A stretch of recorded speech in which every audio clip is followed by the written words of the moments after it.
Vacation to Vietnam starts from rupees 39,999 only with GT Holidays, South India's #1 travel brand. Taste Daily. Taste the Daily. Edappadi மட்டும் அண்ணாமலை தொடர்ந்து குறிவைத்து அடிப்பதற்கு காரணம் அவர் பாஜகவுடன் போக மறுப்பதுதான். அதுக்கு காரணம் எடப்பாடி கிடையாது, அண்ணாமலை பேசுகிற பேச்சை எந்த ஒரு உண்மையான அதிமுக தொண்டனும் ஏற்க மறுக்க மாட்டான். ஜெயலலிதா பத்தி, அண்ணாவை பத்தி இப்படி எல்லாம் பேசும்போது திமுக கூட்டணிக்குள்ள பிரச்சனை இருக்கு, எப்பனாலும் கூட்டணி கட்சிகள் வெளியே வரலாம் அப்படிங்கிற மாதிரியான செய்திகள் கசிய விடப்பட்டு இருக்கு. அதுக்கு விசிக தலைவர் திருமா அவர்கள் ஒரு கிளியர் ஸ்டேட்மெண்ட் சொல்லிட்டாரு. துரை வைகோ அவர்களும் கிளியர் ஸ்டேட்மெண்ட் சொல்லியிருக்காரு. திமுக கூட்டணிக்குள்ள பிரச்சனை இருக்கு, வெளில வந்துருவாங்க யாருதான் சரி கிளப்பி விடுறா, என்ன உள்நோக்கம் இருக்கு? ஏதாவது ஒரு குழப்பத்தை ஏற்படுத்தி கொண்டிருக்கும் கார்த்திக் சிதம்பரம் விரும்புகிறார். கார்த்திக் சிதம்பரம் திமுக விட்டு வெளில வரணும்னு நினைக்கிறாரா? மேபி அவருக்கு யார் சொல்லி அவர் பேசுகிறார் நமக்கு தெரியல. கார்த்திக் சிதம்பரத்தை ஜெயிக்க வச்சதே திமுக தான் சார். அதான் சொல்றேனே, அந்த பாவத்தை திமுக சுமந்தான் ஆகணும். நம்மோடு மூத்த பத்திரிகையாளர் திமுக குபேந்திரன் வந்துள்ளார். வணக்கம் சார். வணக்கம். சமீபத்தில் அண்ணாமலை அவர்கள் எடப்பாடி பழனிசாமி அவர்கள் ரொம்ப காட்டமா விமர்சிச்சிருந்தாரு. காட்டம் என்பதை தாண்டி ரொம்ப மோசமான வார்த்தைகள். அதுக்கு அதிமுக தரப்புல ஒரு சரியான எதிர்வினை வரல. குறிப்பாக கொங்கு மண்டல மாஜிக்கள் யாருமே இதை பத்தி பேசல. சிங்கை ராமச்சந்திரன் மட்டும் தான் பிரஸ் மீட் வச்சு பேசினாரு, அதுவும் எடப்பாடி சொல்லி தான் பேசினாரு அப்படிங்கிற செய்திகள்லாம் கசிவிடப்படுகிறது. ஏன் சார் இந்த இஷ்யூவை பொறுத்த வரைக்கும் முன்னணி தலைவர்கள் யாருமே அண்ணாமலையை தாக்கி எதிர்த்து பேசல? அதாவது இது பதில் சொல்ல வேண்டியவங்க அதிமுக நிர்வாகிகள். ஏன் சொல்ல? அதான். ரெண்டாவது, ஒரு முதலமைச்சர், 4 ஆண்டு கால முதலமைச்சர், எதிர்கட்சி தலைவர், கட்சியுடைய பொதுச் செயலாளர், அவரை பத்தி இவ்வளவு தரம் தாழ்ந்து பேசுகிற போது ஆர்பி உதயகுமார் சொன்னாரு, இன்னும் 2 ஒருத்தர் பேசினாங்க. ஆனா சிங்கை ராமச்சந்திரன் நிச்சயமா எடப்பாடி சொல்லி தான் பேட்டி கொடுத்துருப்பார். அதுல ஒன்றும் மாற்று கருத்து இல்லை, வேற யாரும் சொல்ல முடியாது. இதை எடப்பாடி தான் யோசிக்கணும். நம்மளை கூட்டணியில் இல்லை என்பதற்காக பாஜகவுடன் சேர எல்லாரும் எப்படி அண்ணாமலையை தவிர்த்து பல நிர்வாகிகள், அவரே சொன்னார், மேடையில் இருக்கிற பல நிர்வாகிகள் அதிமுகவுடன் கூட்டணி போகணும் விரும்புறாங்கன்னு சொன்னார்ல, அதே மாதிரிதான் அதிமுகவில் இருக்காங்க. ஒருவேளை நம்ம கூட்டணி வைத்திருந்தால் வெற்றி பெற்றிருக்கலான்ற ஒரு எண்ணம் அங்க இருக்கு. ஸோ 2 தரப்புல இப்படி ஒரு எண்ணம் இருக்கு. ஆனால் எடப்பாடி மட்டும் அண்ணாமலை தொடர்ந்து குறிவைத்து அடிப்பதற்கு காரணம் அவர் பாஜகவுடன் போக மறுப்பதுதான். ஆனா அதுக்கு காரணம் எடப்பாடி கிடையாது, அண்ணாமலை பேசுகிற பேச்சை எந்த ஒரு உண்மையான அதிமுக தொண்டனும் ஏற்க மறுக்க மாட்டான். யோசித்து பாருங்க, எப்படி ஏதாவது கொஞ்சமாச்சும் ஜெயலலிதா பத்தி, அண்ணாவை பத்தி இப்படிலாம் பேசும்போது குறைந்தபட்ச எதிர்ப்பு எப்படி இருந்திருக்கணும்? வேற மாதிரி இருந்திருக்கணும்.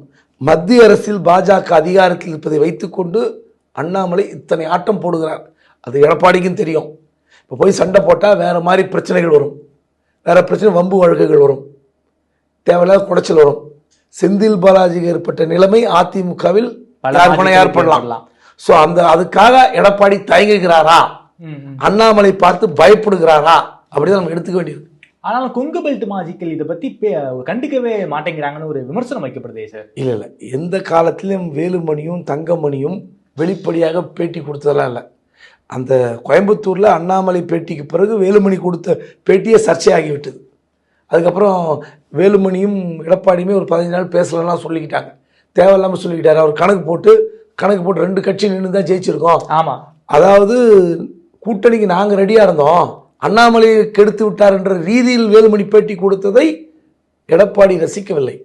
ஸோ அப்படி இருக்கும்போது இந்த விவகாரத்தில் முன்னாடி பேசுவதற்கு அவர்கள் தயாராக இல்லை, அது வேற.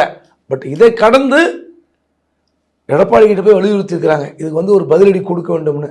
அவர் தான் தயங்குறாருன்றது காரணம் இந்த வம்பு வழக்குகள், கோர்ட்டு கேஸு, இதையெல்லாம் ஆன்டிசிபேட் பண்ணி தான் கூட்டணி விட்டு வெளியே வந்தீங்க.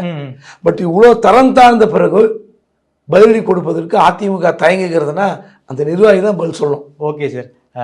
திமுகவை பொறுத்த வரைக்கும் முதல்வர் அவர்கள் அமெரிக்காவுக்கு போயிருக்காங்க. ஸோ அமெரிக்காவில் இந்தியன் எம்பசி தான் சிஎம் முழுக்க ரிசீவ் பண்ணி அவருக்கான ப்ரோட்டோக்காலை ஃபுல்லாக பார்த்துக்கிட்டு இருக்காங்க.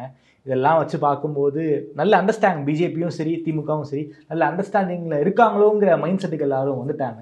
உங்களுடைய பார்வை என்னவா சார் இருக்கு? நான் ஏற்கனவே சொன்னது தான், வெளிநாடுகளில் ஒரு மாநில முதலமைச்சர் போகும்போது இருக்கிற நெருக்கடி வேற.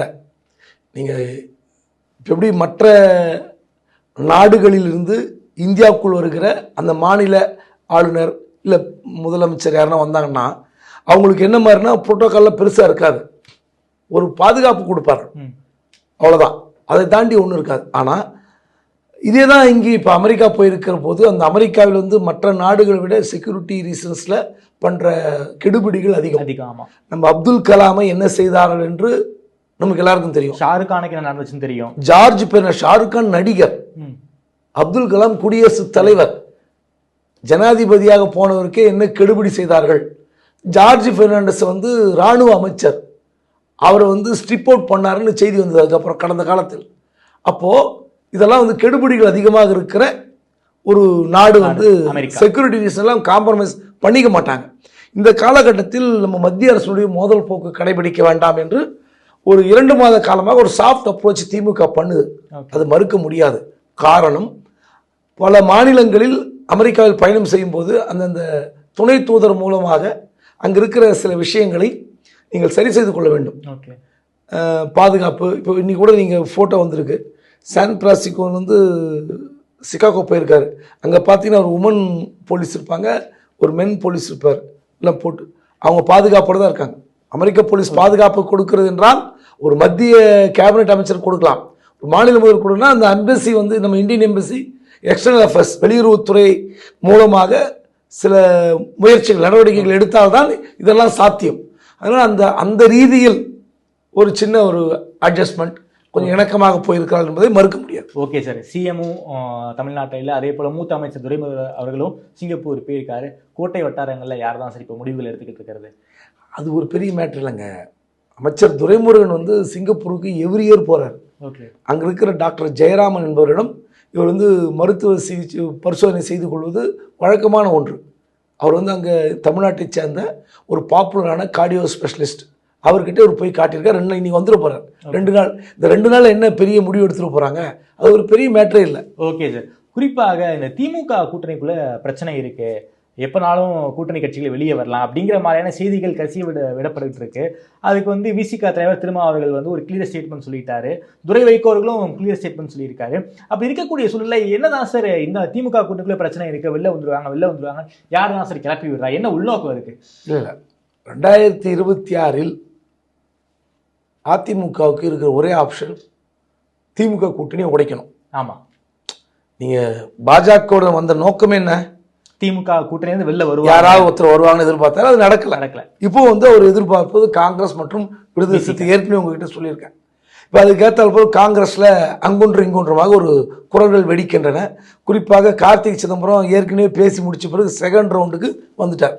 கூவம் வந்து மறுசீரமைப்புன்னு இவ்வளோ தொகை செலவு பண்ணீங்க, இதுவரைக்கும் திமுக ஆட்சி காலத்தில் செலவுப்பட்ட செய்த தொகை, வெள்ளை அறிக்கை கொடுங்க, அதிமுக ஆட்சி காலத்தில் நடந்த செலவுகள், இதெல்லாம் பற்றி ஒரு வெள்ளை அறிக்கை கொடுங்கன்னு கேட்குறார். சரி, அது வந்து தப்பு கிடையாது, அரசியல் ரீதியாக அவர் கேட்கிறார்.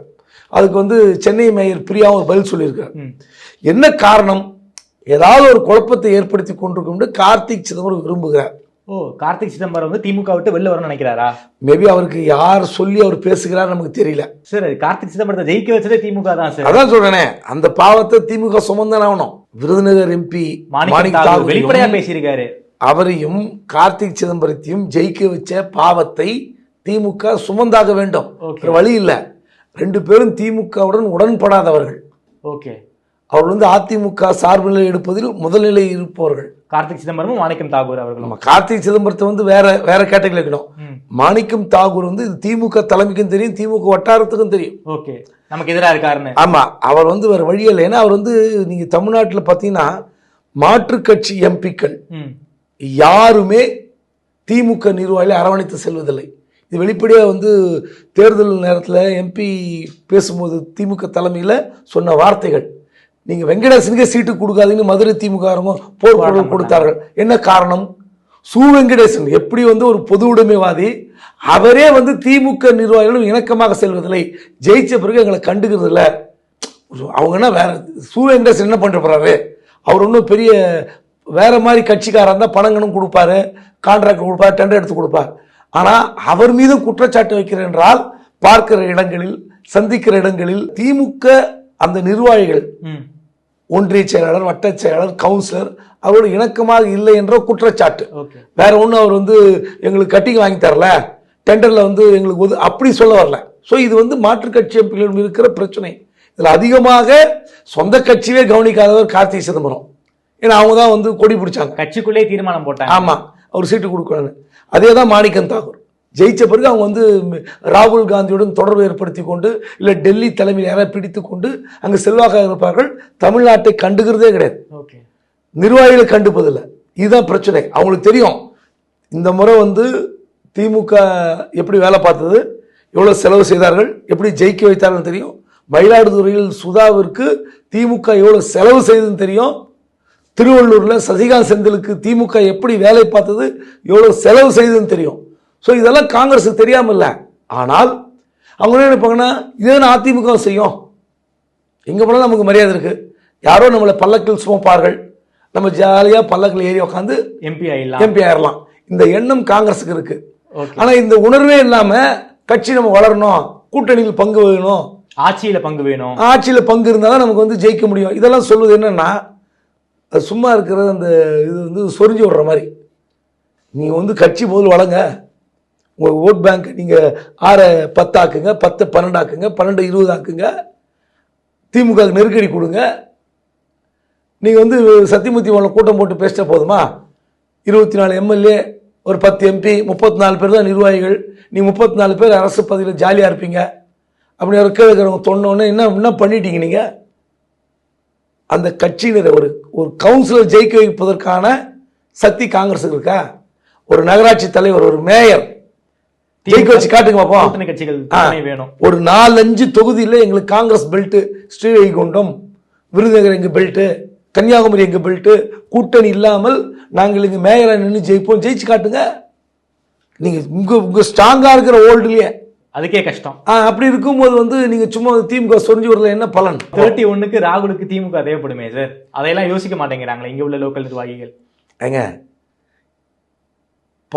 சிதம்பரம், நான் ஒன்று வெளிப்படையாக சொல்கிறேன், திமுகவை எந்த அளவுக்கு அவமானப்படுத்தி கேவலப்படுத்தி திமுகவுக்கு 2Gல அவமானத்தை தேடி தந்தவர் ப. சிதம்பரம். அவர் இன்னைக்கு யார் மூலியமா எம்பியா இருக்காரு? காங்கிரஸில் 34 எம்எல்ஏக்கள் ஓட்டு போட்டு ராஜ்யசபாவில் இருக்காரா? திமுக கொடுத்த பரிசு, அன்பளிப்பு, நீங்க என்ன பேர் வச்சுங்க, திமுக மூலமா எம்பியா இருக்காருங்க ப. சிதம்பரம். திமுக, அதாவது ப. சிதம்பரத்தினுடைய தாயார் இறந்து விடுகிறார்கள். உலகத்தில் எங்கேயாவது கடற்கரையில் ஒரு பெரிய திமிங்கலம் இறந்து விட்டால் அதற்கு கலைஞர் கவிதை எழுதுவார், முரசொலியில். ஏதாவது ஒரு கொடுமையான காட்சி வந்து விட்டால் அது உருக்கமாக எழுதுவார். ஆமா. யாராவது ஒருத்தர் இறந்து விட்டால் ஒரு இரங்கல் கடிதம் எழுதுவார். ஆமா, நீங்க எடுத்து பாருங்க வரலாற்றில். ப. சிதம்பரத்தினுடைய தாயாருக்கு திமுக தரப்பிலிருந்து ஒருவர் கூட மாலை போடவில்லை. கூடா நட்பு கேடாய் முடிந்தது என்று விளக்கம் எழுதினார் கலைஞர். அப்படிப்பட்ட ப. சிதம்பரத்தை இன்னைக்கு எம்பி ஆக்கி அழகு பார்த்த கட்சி திமுக. நீங்க ராகுல் விட்டுருங்க, அவர் பையன்தான் கார்த்திக் சிதம்பரம். கார்த்திக் சிதம்பரம் சொல்றார், நமக்கு நம்ம மவுஸ் இருக்கு, நம்ம இதோடு விட்டுறக்கூடாது, ஆட்சியில் பங்கு வேணும்னு. கட்சி வளருங்க. ஒரு 34 எம்எல்ஏ ஓட்டு போட்டு ஒரு எம்பி ஒப்பாக்கு வாங்கி தரத்துக்கு முடியல. நான் திமுக இல்லை, அதிமுக அதுதான். எந்த கட்சியில நீங்க வந்து சொகுசா உட்காந்துக்கிட்டு பணியார்த்தனம் பண்ணிக்கிட்டு எக்ஸ் தளத்தில் எழுதிக்கிட்டு இந்த மாதிரி வாய்க்கு வந்து பேசிக்கிட்டு என் கூவ மறுசீரமைப்புக்கு நீங்க என்ன இது வரைக்கும் நீங்க என்ன ஸ்கீம் கொடுத்துட்டீங்க? சிவகங்கை மாவட்டத்தில் ப. சிதம்பரம் எத்தனை முறை எம்பியா இருந்தாரு? சிவகங்கை முன்னேறிடுச்சா? இல்ல. ஒரு முறை சொன்னாரு, நான் டெல்லியிலிருந்து சிவகங்கையை பார்த்தேன், சிவகங்கையிலிருந்து இந்தியாவை பார்ப்பேன் பேட்டி கொடுத்தாரு. அங்க எத்தனை தொழிற்சாலைகள் ப. சிதம்பரம் கொண்டு வந்துட்டாரு? எத்தனை அமைச்சரா இருந்தாரு? எத்தனை துறைகளில் கோல வச்சினார்? இதுதான் காங்கிரஸ் நிலைமை. இந்த லட்சணத்துல இவங்க வந்து கட்சி வளர்த்துட்டு பேசாம, அதுக்கப்புறமா முடிவெடுக்காம ஆண்டிகள் கட்டிய மரம்னு சொல்றீங்க. என்ன சொல்றது போங்க. ஓகே சார், ரொம்ப நன்றி சார். குறிப்பாக தமிழ்நாடு அரசு தொடர்பான பல்வேறு கேள்விகளுக்கு ரொம்ப அறிவா பதில் சொல்லியிருக்கீங்க. நேரம் கொடுத்து பேசியமைக்கு நன்றி.